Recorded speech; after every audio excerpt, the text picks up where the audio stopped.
নমস্কার, কেমন আছেন সবাই? পরিদার স্কুট কিটেনের পেজ থেকে আমি তনিমা পরি এবং চেরির মা। আমি সফর করছি নাগালদাম কলকাতা গুরুমুখী এক্সপ্রেস। নাগালদাম কলকাতা গুরুমুখী এক্সপ্রেস অন্ডাল জংশনে চেন পুলিংয়ের কারণে দাঁড়িয়ে গেছে।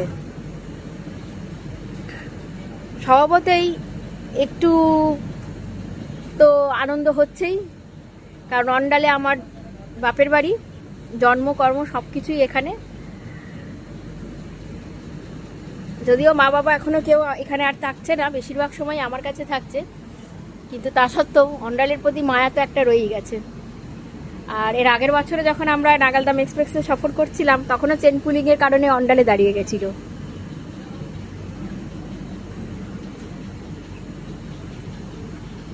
আমার শহর অন্ডাল।